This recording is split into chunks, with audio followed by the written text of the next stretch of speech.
अगला रिएक्शन लिखो, Baeyer vinegar oxidation.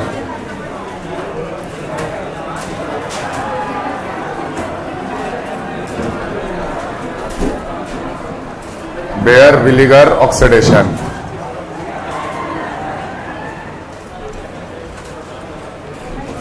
Baeyer vinegar oxidation भी एक ऐसा रिएक्शन है जो कि इलेक्ट्रॉन डेफिशिएंट ऑक्सीजन का रिएक्शन है। जैसे कि हम लोग पिछला लेक्चर में क्यूमीन हाइड्रोपेरोक्साइड किए थे। क्यूमीन हाइड्रोपेरोक्साइड में कौन से एटम पे माइग्रेशन होता था? ऑक्सीजन पे।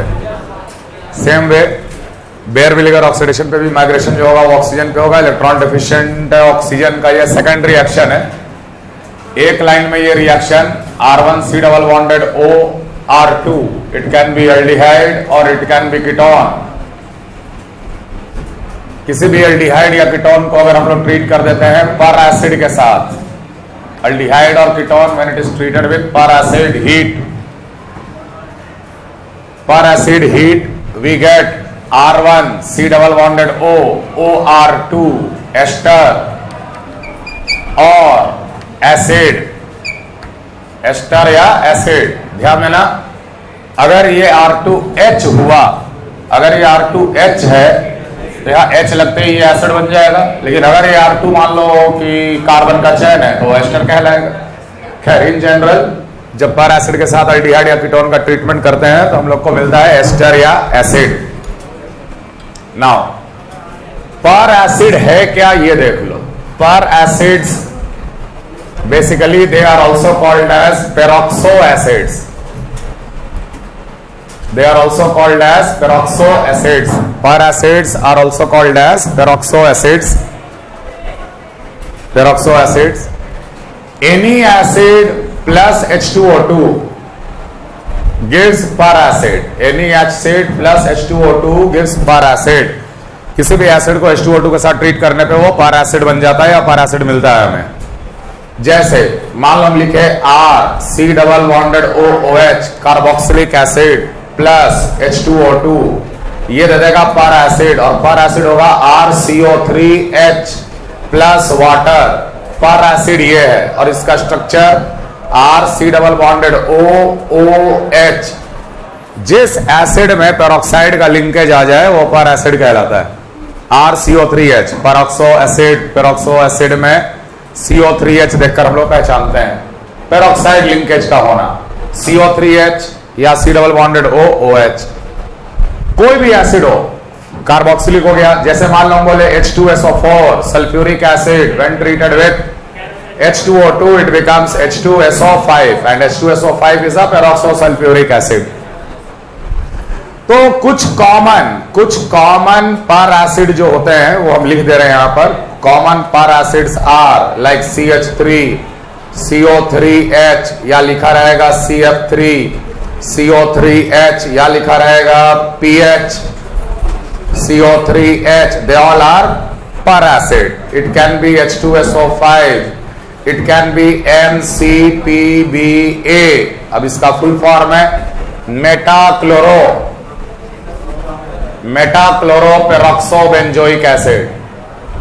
मेटाक्लोरोपेरोक्सोबेंजोइक एसिड्स, मेटाक्लोरोपेरोक्सोबेंजोइक एसिड्स, मेटाक्लोरोपेरोक्सोबेंजोइक एसिड जिसका स्ट्रक्चर कुछ इस तरीके का बनेगा।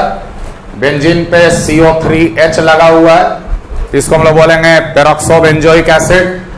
CO3H माने पेरोक्सोबेंजोइक एसिड। सिर्फ C डबल OH लगा रहता तो बेंजोइक एसिड, पेरोक्सोबेंजोइक एसिड। और मेटा पोजीशन पे क्लोरो लगा हुआ है तो दे आर मेटाक्लोरोपेरोक्सोबेंजोइक एसिड। ये कॉमन पर एसिड्स होते हैं।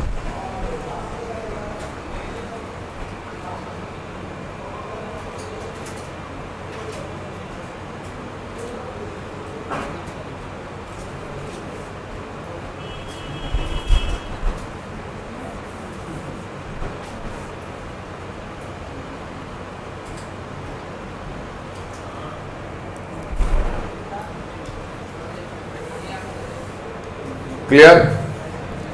अब देखो मैकेनिज्म क्या होता है। R1C double bonded OR2 plus any पर एसिड, मान ले R prime C double bonded OH पर एसिड में हमेशा CO3H प्रेजेंट होगा, पर एसिड में हमेशा CO3 प्रेजेंट होगा। तो देखो एसिड का ये लोन पेयर तो रेजोनेंस में पार्टिसिपेट कर रहा है, लेकिन ये वाला लोन पेयर तो पार्टिसिपेट नहीं कर रहा है। कौन सा ऑक्सीजन के पास लोन पेयर की अवेलेबिलिटी ज्यादा है? इसके पास। क्लियर? तो इस कारण से ये ऑक्सीजन करता है न्यूक्लियोफिलिक एडिशन इसके ऊपर। न्यूक्लियोफिलिक एडिशन करने के बाद ये बन जाएगा R1CR2O minus bonded to OH with positive bonded to O bonded to R prime, C double bonded O bonded to R prime. ये ऑक्सीजन आकर करा न्यूक्लियोफिलिक एडिशन। क्लियर? क्लियर है? इसमें से निकालो एक H plus minus of H plus, ये oxygen से एक H प्लस निकला, ये बन जाएगा R1CO पे minus R2O C double bonded O R prime. अब ये इतना पार्ट जो है, ये इतना पार्ट जो है, ये एक लिविंग ग्रुप है जो निकलने को तैयार है। अगर ये निकला यहां से तो ये ऑक्सीजन हीट भी कर रहे हैं हम लोग साथ में। अगर ये यहां से निकला तो ये ऑक्सीजन क्या बन जाएगा? Electron deficient. Electron deficient oxygen पे क्या होगा? माइग्रेशन, नेगेटिव चार्ज का एक तरह से इंटरनल अटैक, और इन दोनों में से जिसका ज्यादा माइग्रेटिंग एबिलिटी वो पहुंच जाएगा ऑक्सीजन के पास, और ये इतना पार्ट लिविंग ग्रुप की तरह निकल जाएगा। अल्टीमेटली ये बन जाएगा R1C double bonded O R2 plus R prime C double bonded O minus. तो इस तरीके से हम लोगों को एस्टर या एसिड मिलेगा। अब देखो इस रिएक्शन में important is migrating ability, important is migrating ability. Carbocation में हम लोग माइग्रेटिंग एबिलिटी पढ़े हैं, hydride greater than phenyl greater than alkyl, और अल्काइल में जिसका जितना ज्यादा प्लस आई उतना ज्यादा माइग्रेटिंग पावर अल्काइल ग्रुप में। लेकिन बेयर विलिगर का अपना माइग्रेटिंग एबिलिटी है, ध्यान रखना। Migrating ability of Baeyer Villiger oxidation is slightly different, और ये फॉलो करना है आपको सिर्फ ये रिएक्शन के लिए। और ये है migrating ability H greater than 3 degree greater than 2 degree greater than pH greater than 1 degree greater than 0 degree. H32 pH 10 is the migrating ability. ये हम लोग को फॉलो करना है बेयर विलिगर ऑक्सीडेशन में। क्लियर? बेयर विलिगर ऑक्सीडेशन में H सबसे ज्यादा है नो डाउट, लेकिन फिनाइल से ज्यादा 3 डिग्री 2 डिग्री, फिनाइल के बाद 1 डिग्री।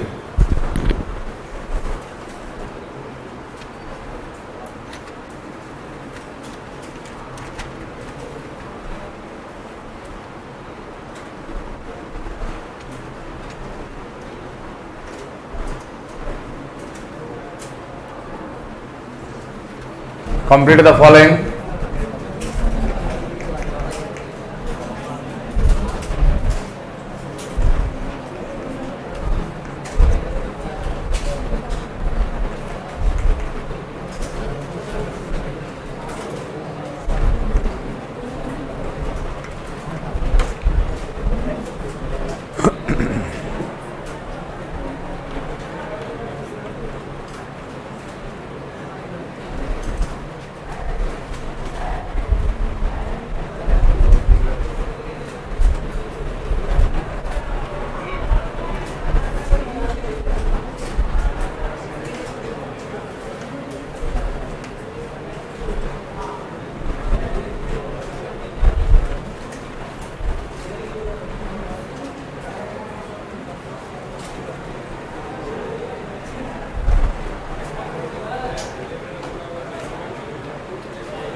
हर सवाल में देखोगे लगभग मैंने अलग टाइप से रिएजेंट लिखा है, लेकिन सारे रिएजेंट का मीनिंग सेम है। ऑल ऑफ देम आर पर एसिड ओनली।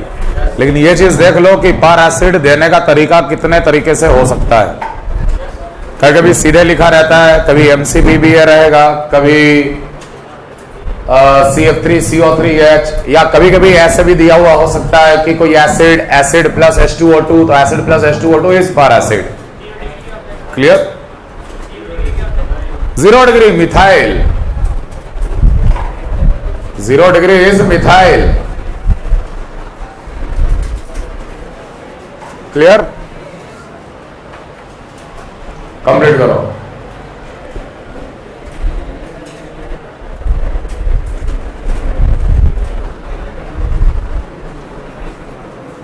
पहले में ऑब्वियसली ये है और ये 0 डिग्री मिथाइल। H का माइग्रेटिंग एबिलिटी ज्यादा, CH3C double bonded OH। Methyl का डिग्री कितना? 0 डिग्री। लेकिन इथाइल का डिग्री कितना? 1 degree. 1 degree is greater than, ध्यान रखना डिग्री ऐसे पहचानना, कार्बोनिल हटाकर, कार्बोनिल को भूल जाओ, ग्रुप का डिग्री पहचानना है। तो कार्बोनिल हटा दिया तो मिथाइल कितना डिग्री का दिख रहा है? 0। और ये कितना डिग्री का दिखेगा? CH2 CH3 है ये इथाइल, 1 डिग्री। तो 1 degree is greater than 0 degree. तो जिसका इसमें वही करना है, जिसका माइग्रेटिंग एबिलिटी ज्यादा है कार्बोनिल और उस ग्रुप के बीच में एक ऑक्सीजन इंसर्ट करना है बस। तो यहां पर आंसर आ जाएगा MEC डबल बॉन्डेड OET। अगले में PH और ET में PH और 1 डिग्री, ये हटा दे, PH ग्रुप हो गया, ये 1 डिग्री हो गया। तो PH का माइग्रेटिंग एबिलिटी ज्यादा है, तो ये बन जाएगा ETC double bonded OPH। Again H और फिनाइल, H का सबसे ज्यादा, ये बन जाएगा PHC डबल बॉन्डेड OOH। देख लिखने का तरीका CO3H, लेकिन यहां तो ACO2H लिखा है। तो AC ग्रुप क्या होता है? CH3CO। CH3CO group is called AC। CH3CO group is called AC। और 2 ऑक्सीजन और बाद में लिखा हुआ तो अल्टीमेटली वो CO3H बन गया। अगले में ये हटा दे, PH हो गया और ये 3 डिग्री हो गया। CME3 का डिग्री कितना? 3 डिग्री। तो 3 degree greater than PH, therefore it will become PHC double bonded OCME3। अगले में तो दोनों तरफ तो सेम है कि नहीं? दोनों तरफ अगर सेम ग्रुप लगा है, ध्यान रखना बेयर विनेगर ऑक्सीडेशन में 5 to 8 मेंबर्ड साइक्लाइजेशन, ये ऑर्गेनिक का दूसरा रिएक्शन है जहां पर हम 8 मेंबर बोल रहे हैं। बोले थे ना कि 2 रिएक्शन बताएंगे, एक ऑलरेडी हम डिकमेंस बता चुके हैं, इंट्रामोलिकुलर क्लेजन एस्टर, और ये दूसरा है up to 8 membered cyclization can happen. यहां पे 7 मेंबर का रिंग बना, ये या तो ये ग्रुप है या तो ये ग्रुप है, दोनों ग्रुप आइडेंटिकल है, दोनों में से किसी एक के बीच में ऑक्सीजन को आप इंसर्ट कर दीजिए। क्लियर? ये दोनों को छोड़ो, पहले इसमें बताओ। H की 3 डिग्री H। तो सबसे पहले ये गौर करो इस रिएक्शन में कि जहां जहां अल्डिहाइड था, जैसे ये अल्डिहाइड था, ये भी अल्डिहाइड था, ये भी अल्डिहाइड है। अल्डिहाइड हमेशा किस में कन्वर्ट हो जाते हैं? एसिड में, क्योंकि H का माइग्रेटिंग एबिलिटी ज्यादा है, इसलिए एसिड में। ध्यान रखना 1,2 डाइकीटोन, 1,2 अगल बगल अगर डाइकीटोन अगर है, जैसे यहां पर ओपन चेन में, यहां पर साइक्लिक में, पर एसिड के साथ ट्रीटमेंट से ये बन जाता है anhydride.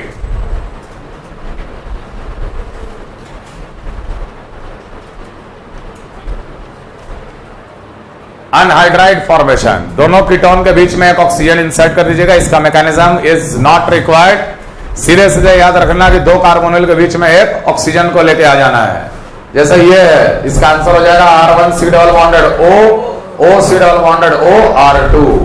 1,2 diketone gets converted into a anhydride, एक ऑक्सीजन बीच में लेके आ जाना। क्लियर? नो डाउट इसका भी मैकेनिज्म है, लेकिन जरूरत नहीं है, बहुत कॉम्प्लिकेटेड मैकेनिज्म है, मैकेनिज्म उसका पूछा नहीं जाएगा। सीधे प्रोडक्ट याद रखिएगा कि 1,2 diketone gets converted into anhydride, दोनों कार्बोनिल के बीच में एक ऑक्सीजन को इंसर्ट करना।